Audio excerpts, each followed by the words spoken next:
नमस्कार, आप देख रहे हैं रीवा दर्शन। मैं हूं उपेंद्र द्विवेदी। आइए जानते हैं क्या है आज की प्रमुख खबरें।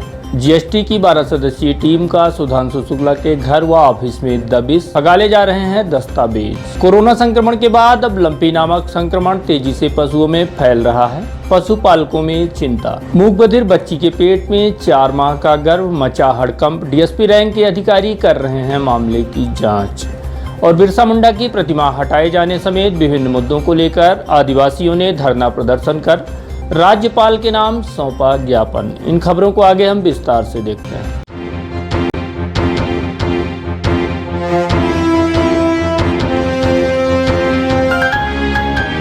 जीएसटी की 12 सदस्यीय टीम ने सुधांशु शुक्ला के घर में दी दबिश।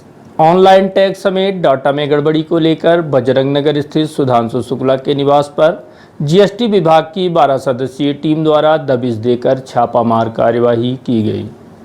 की जा रही कार्यवाही को लेकर जीएसटी विभाग के पदाधिकारियों ने बताया कि ऑनलाइन टैक्स व डाटा में कुछ गड़बड़ी पाई गई है, जिसको देखते हुए यह कार्यवाही की जा रही है। आपको बता दें कि इस कार्यवाही में पुलिस बल के साथ 12 सदस्यीय जीएसटी टीम द्वारा दबिश देकर कार्यवाही को अंजाम दिया जा रहा है तथा दस्तावेजों को खगाला जा रहा है। जानकारी के अनुसार मेसर्स सुधांशु कंस्ट्रक्शन एवं मेसर्स फिजियोलॉजी सॉल्यूशन आदि में 2 फर्मों का संचालन सुधांशु शुक्ला द्वारा किया जा रहा है, जिसमें कई गड़बड़ियां पाई जाने पर जीएसटी टीम ने उनके निज निवास बजरंग नगर सहित ऑफिस यानी कि अंगूरी बिल्डिंग स्थित दबिश दी गई।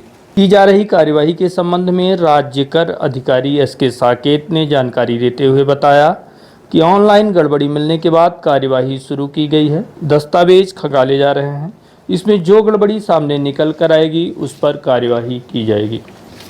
ये मेसर्स सुधांशु मौली शुक्ला और मेसर्स फिजियोलॉजी सॉल्यूशन के यहाँ जीएसटी की धारा 67(2) के तहत कार्रवाई है। एक प्रकार से रेड की कार्रवाई है। कुछ ऑनलाइन सिस्टम में कुछ कमियां मिली है, जिसके आधार पर हम लोग सर्च कर रहे हैं।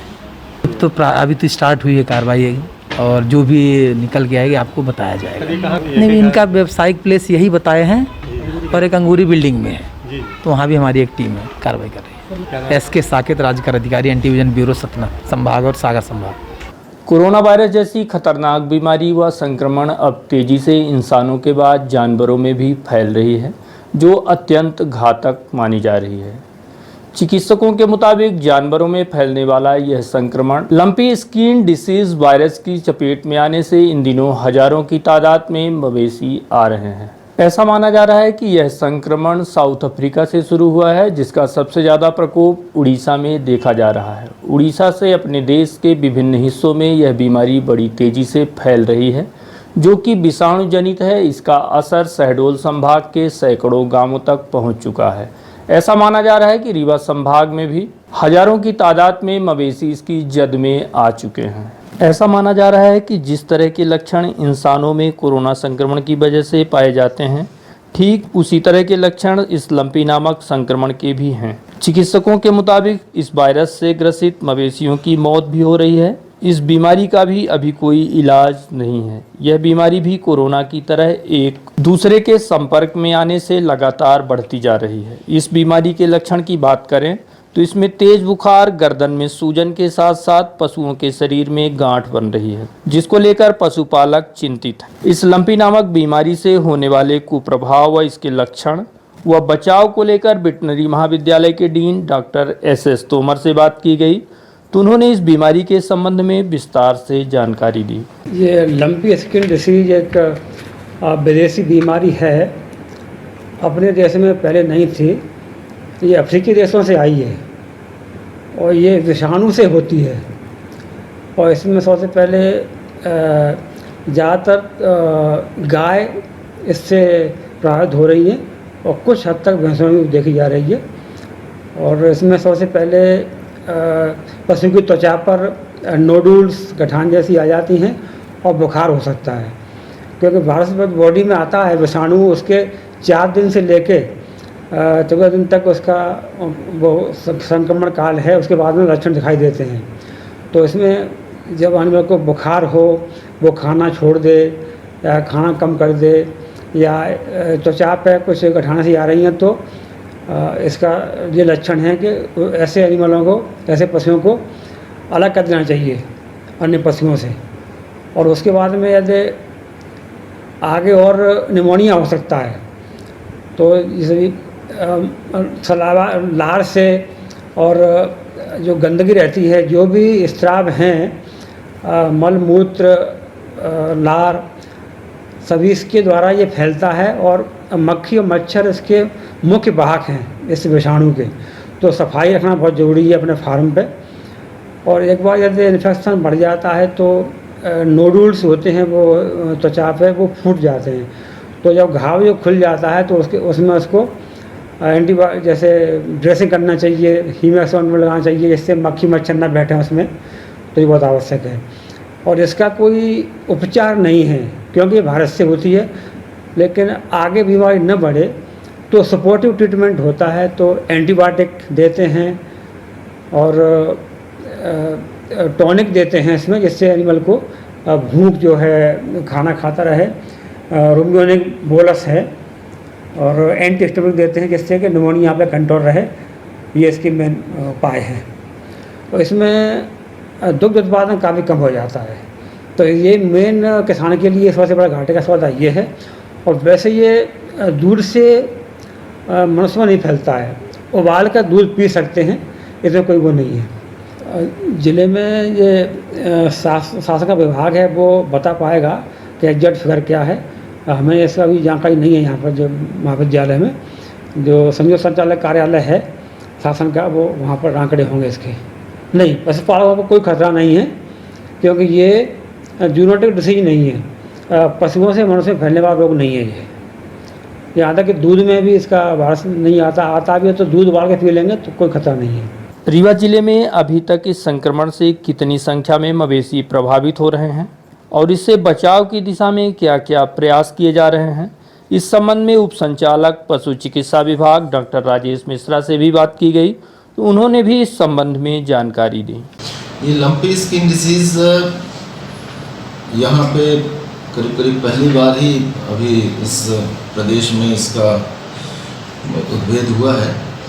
और ये बीमारी मुख्य रूप से आई शुरू में उड़ीसा में और फिर उड़ीसा से लगे हुए क्षेत्रों से होते हुए फिर मध्य प्रदेश में भी आई, बॉर्डर में छत्तीसगढ़ में आई और उसके बाद हमारे संभाग का अनूपपुर है वहाँ से शुरू हुआ और धीरे धीरे प्रदेश के काफ़ी जगहों में ये अभी वर्तमान में कई जिलों में फैली हुई है। ये एक विषाणु जनित मतलब वायरस से होने वाला बीमारी है। इसको कैप्री पॉक्स वायरस कहा जाता है।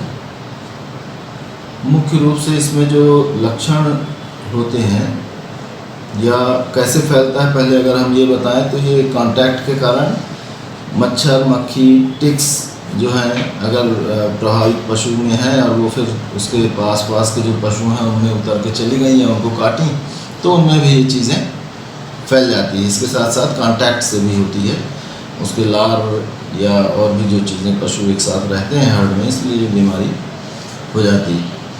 इसमें मुख्य रूप से लिम्फ नोड्स जो शरीर की रहती हैं पशु के शरीर में, उनमें सूजन आती है और पूरे शरीर में गठान सी दिखती है चमड़ी में।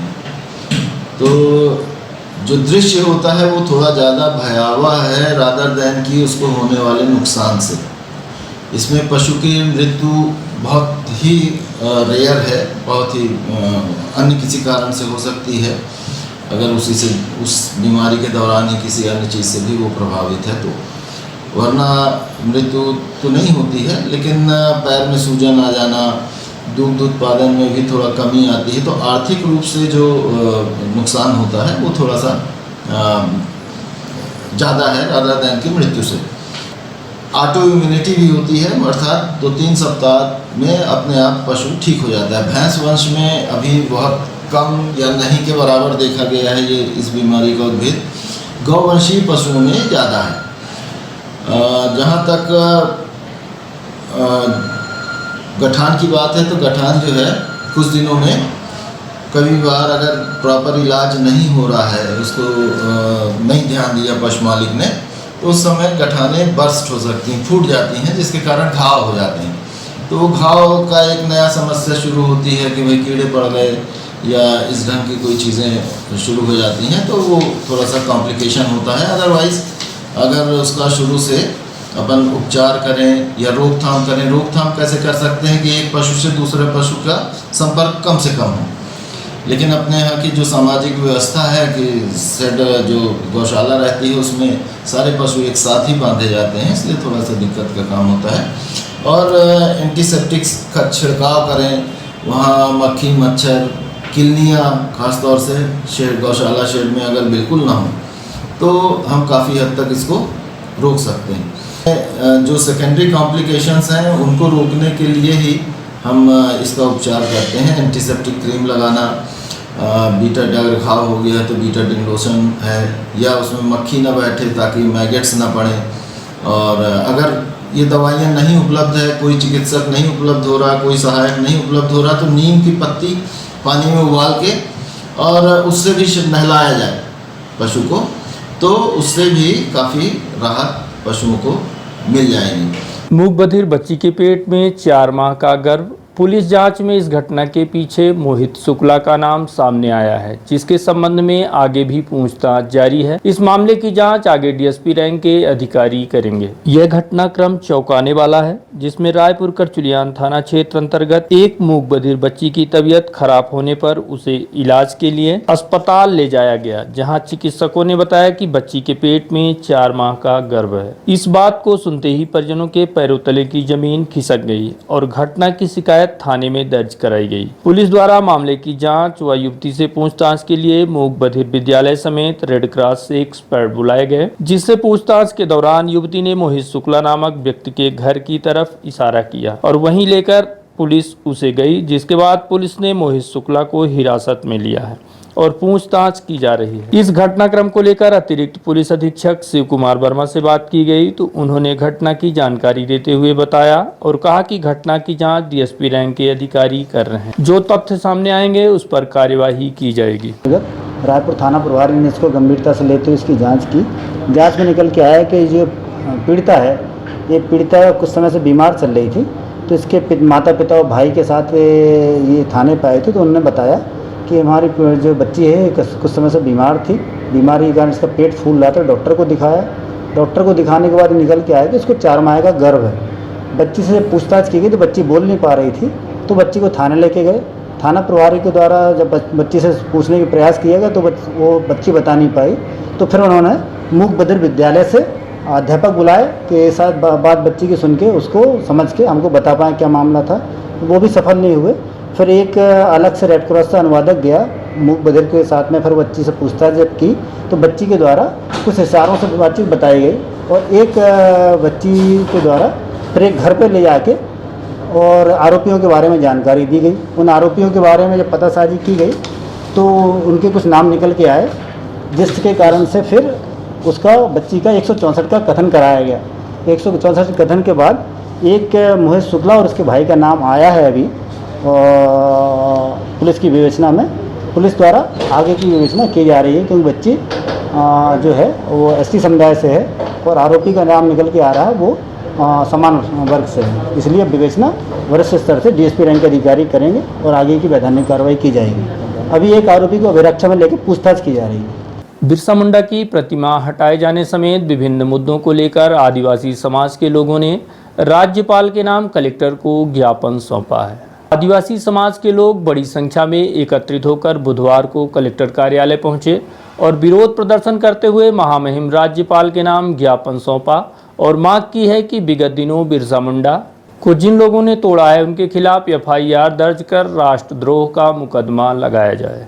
बड़ी संख्या में कलेक्ट्रेट में एकत्रित हुए आदिवासियों ने 6 सूत्री मांगों का ज्ञापन कलेक्टर कार्यालय पहुंचकर महामहिम राज्यपाल के नाम सौंपा और आरोप लगाया कि रीवा जिले में आदिवासी दलितों के साथ अत्याचार किया जा रहा है। साथ ही विगत दिनों सिमरिया विधानसभा क्षेत्र स्थित देवरा में आदिवासी बस्ती में बुलडोजर चलाकर आदिवासियों को इस संकट के दौर में बेघर किया गया। इसी तरह की विभिन्न बिंदुओं को लेकर राज्यपाल का ध्यान आकृष्ट कराए जाने की दिशा में उन्हें एक ज्ञापन सौंपा गया है। सर, चूंकि रीवा जिला में आप लोगों को अच्छी तरह से मालूम है कि दलित आदिवासी समाज के साथ कितना बड़ा अत्याचार हो रहा है।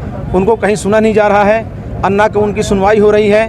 उनको हर गांव से ज़मीनों से बेदखल किया जा रहा है। सरकार की जो योजनाएं हैं जितनी भी मिलनी चाहिए वो समुचित योजनाओं का लाभ नहीं मिल पा रहा है।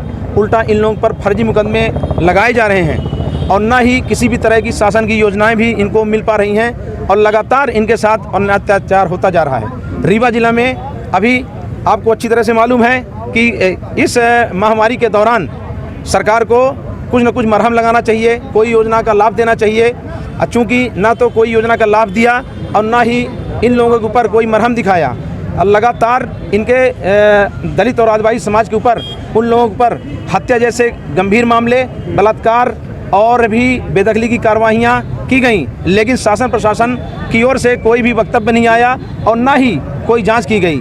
हम लोग लगातार आहत हो रहे हैं। हम लोगों के साथ बर्ताव गंदा किया जा रहा है। हाल ही में देवरा में 23/9 के दिन वहाँ पर 40-50 सालों से दलित आदिवासी समुदाय के लोग वहाँ पर निवास कर रहे थे। उनके ऊपर 24 तारीख के दिन उन्हीं लोगों ने धरती आबा बिरसा मुंडा की स्थापना की थी 23 तारीख को, लेकिन प्रशासन के द्वारा 24 तारीख के दिन धरती आबा बिरसा मुंडा को, जो कि अमर शहीद क्रांतिवीर हैं, उनकी मूर्ति को तोड़ा गया और उनके अंग को तोड़ करके बोरियों में भर करके प्रशासन के द्वारा ले जाया गया। ये साहेबपुर थाना की पुलिस ने सब कार्रवाई की है। नहीं, गौशाला के वहाँ 40-50 साल पहले बसी हुई थी। वो लोग परिवार समेत अपना जीवन यापन कर रहे हैं और लगातार वो लोग निवास कर रहे हैं वहाँ पर। हम लोग ये चाहते हैं, चूंकि देवरा की घटना नहीं, संपूर्ण रीवा जिले की घटना को लेकर के जितने भी थाने में मुकदमे दर्ज हैं और जितने भी हम लोग पर फर्जी मुकदमे लगाए गए हैं उनको वापस लिया जाए और जो भी धरती आबा बिरसा मुंडा की क्रांतिकारी की मूर्ति को तोड़े हैं उन पर दंडात्मक कार्रवाई की जाए। चाकूबाजी की वारदात को अंजाम देने वाले आरोपी चढ़े पुलिस के हत्थे। अमैया पुलिस ने आरोपी अनस अंसारी समेत एक नाबालिग को घेराबंदी करते हुए हिरासत में लिया है, जिसके साथ घटना में प्रयुक्त हथियार भी बरामद किए गए हैं। पकड़े गए आरोपियों के खिलाफ धारा 307 के तहत कार्यवाही की गई है। अमैया थाना प्रभारी शिवा अग्रवाल ने घटना के संबंध में जानकारी देते हुए बताया कि चाकूबाजी से घायल युवक के पिता राम नरेश चौरसिया ने शिकायत दर्ज कराई कि उनके पुत्र जितेंद्र चौरसिया को लाला अंसारी उर्फ अनस व उसके एक साथी ने चाकू से मार कर गंभीर रूप से घायल कर दिया। शिकायत के बाद पुलिस तत्काल सक्रिय हुई और धारा 307 का अपराध दर्ज करते हुए आरोपियों की घेराबंदी करते हुए उन्हें गिरफ्तार कर लिया गया। कल रात को जो है राम नरेश चौरसिया जी ने थाने आके रिपोर्ट लिखाई थी कि मेरा बेटा जो है यहाँ पर एक गार्डन के पास रात को घर आ रहा था, जितेंद्र चौरसिया जिसका नाम है, तो कुछ लोगों ने उस पर चाकू से हमला कर दिया है। तत्काल हॉस्पिटल पहुंचकर जानकारी ली गई, जिसमें संबंध में ज्ञात हुआ, डॉक्टर से बात की गई कि एक चोट जो उसके पेट में लगी हुई गंभीर है। थाने आकर 307 का मुकदमा पंजीबद्ध किया गया। लाला अंसारी करके एक आरोपी का नाम सामने आया था और अनस अंसारी करके, उसको हमने तत्काल गिरफ्तार कर लिया। उसका एक साथी है, उसकी उम्र के संबंध में अभी कुछ डाउट है, उसको भी जो है हिरासत में लिया गया, अभिरक्षा में लिया गया है और विवेचना की जा रही है मामले। पुरानी घटना से कुछ निकलकर सामने आ रहा है कि पहले साथ में रहते थे ये लोग और कल जो है कुछ 150 रुपए उसने मांगे हैं, ऐसा कुछ करके छोटी मोटी बात को लेकर इसने जो है चाकू से हमला कर दिया और इसी चीज का विवाद लेकर सामने आ रहा है। 2 आरोपी थे। रीवा जिला प्रशासन एवं रीवा जिला शिक्षा विभाग के सौजन्य से रीवा दर्शन प्रस्तुत करता है English lab and educational programme. Welcome in the world of digital education. आप घर बैठे सीखें स्पोकन एवं competitive English, personality development tips के साथ करियर काउंसलिंग। दिनांक 28 सितंबर से प्रत्येक सोमवार, बुधवार और शुक्रवार को सुबह 8 बजे से एवं पुनः प्रसारण शाम 8 बजे से डिजियाना सेटअप बॉक्स पर channel number 122 Rewa Darshan presents English lab.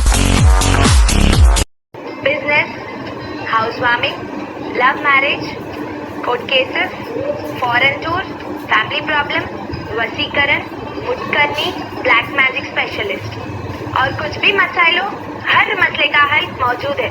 मैं अपनी जिंदगी से बहुत मायूस हुई। अच्छी पढ़ाई होते हुए भी मेरा वीजा नहीं लगा और अब मैं अब्रॉड में अच्छी जॉब कर। सब ठीक था। उसके बाद मेरे और मेरे पति के बीच में कई झगड़े होने लगे, जिसकी वजह मुझे मालूम ना थी कि कई दिनों तक चलता रहा। अब हम दोनों मोहब्बत से जिंदगी गुजार रहे हैं। घर बैठे सभी समस्याओं का 100% समाधान कराएं। एक बार फोन घुमाएं। बाबा सरताज खान।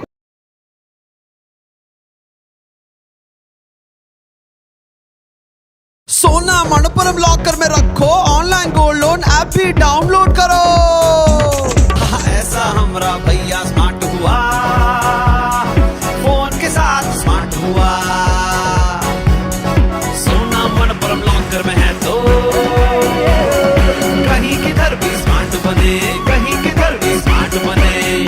अपना गोल्ड मनपुरम लॉकर में रखो, सब लोग ऐसा स्मार्ट बनो। Manappuram online gold loan smart है।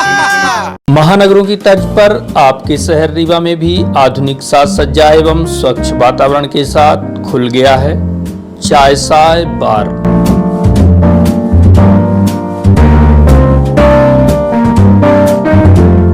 जहां पर आप व आपके परिवार के स्वाद के साथ ही सुरक्षा का भी विशेष ध्यान रखा जाता है। इसीलिए हम आपको देश की मिट्टी से बने बर्तनों में अत्यंत लजीज व्यंजनों के साथ साथ चाय कॉफी व कोल्ड कॉफी का लुत्फ उठाने की बेहतर सुविधा उपलब्ध कराते हैं।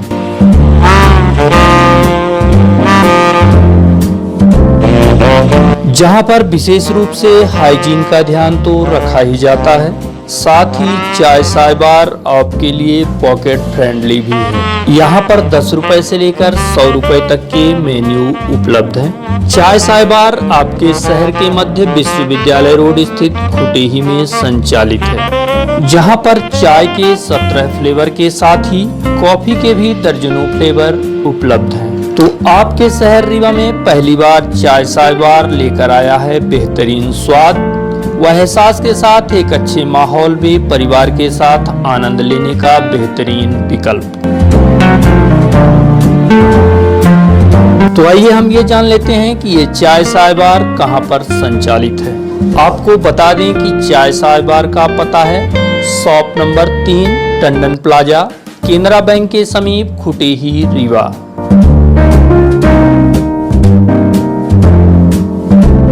पता एक बार फिर जान लें, shop number 3 Tandon plaza, Canara bank के समीप, खुटेही, रीवा। तो आपसे आग्रह है कि एक बार सेवा का अवसर जरूर दें।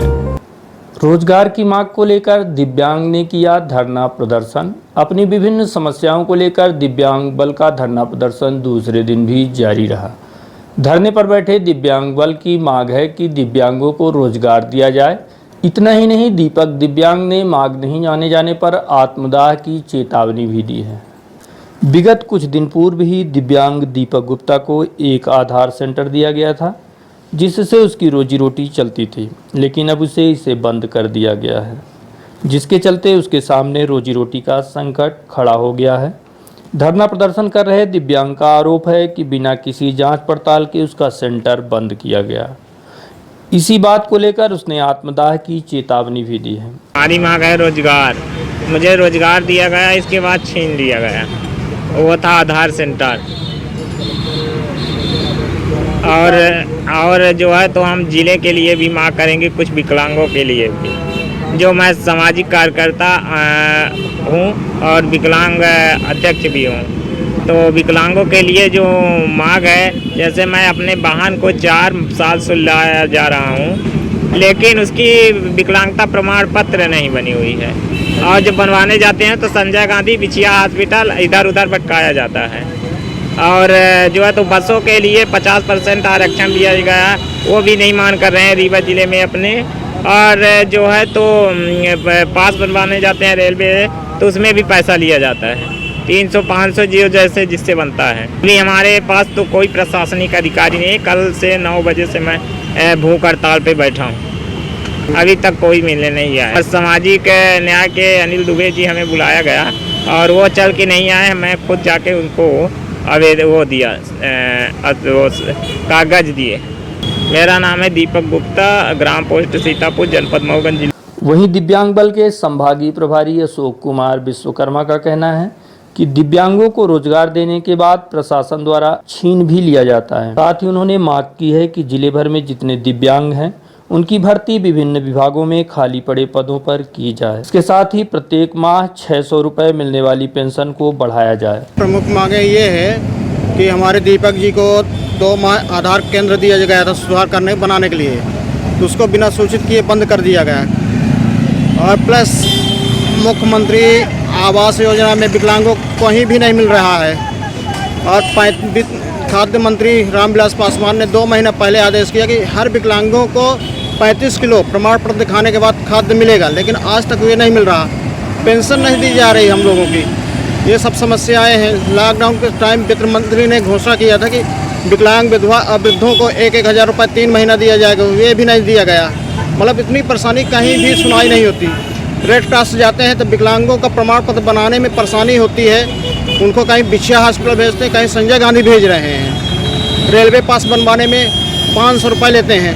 ऐसी ऐसी समस्याएं हैं, कोई सुनता नहीं। जो कि 4-4 बार 50% आरक्षित दिया गया बसों में, प्राइवेट बसों में छूट दिया जाए, लेकिन उसमें कोई बस वाला नहीं देता। जबरदस्ती करने पे गाली गलौज भी करते हैं बस वाले, लेकिन कोई नहीं। जो कि कलेक्टर संभाग कमिश्नर को भी आवेदन दे चुका हूँ, लेकिन कोई सुनवाई नहीं हुई, नहीं आया अभी तक। चालू आधार केंद्र नहीं होगा, हमारे आश्वासन नहीं दिया जाएगा कि 15 दिन के अंदर काम हो जाएगा, जब तक हम लोग यहीं पे बैठे रहेंगे। मैं संभाग प्रभारी अशोक कुमार विश्वकर्मा, रीवा। हाथरस में हुई घटना की निंदा करते हुए विभिन्न संगठनों द्वारा कैंडल मार्च निकाला गया और दरिंदों को फास्ट ट्रैक मामले के तहत फांसी दिए जाने की मांग की। इस विभत्स घटना की शिकार हुई बेटी को श्रद्धांजलि भी अर्पित की गई। उत्तर प्रदेश के हाथरस में हुई मासूम बेटी के साथ दुष्कर्म की घटना का विरोध देश के कोने कोने में किया जा रहा है। इसी कड़ी में रीवा शहर के विवेकानंद पार्क में कई सामाजिक संगठनों ने शोक सभा आयोजित की, साथ ही कैंडल मार्च भी निकाला गया, जो कि विवेकानंद पार्क से होते हुए शिल्पी प्लाजा पहुंचा, जहां पर कैंडल जलाकर लोगों ने इस घटना की निंदा की और सरकार से मांग की दुष्कर्म के आरोपियों को तत्काल फांसी दी जाए।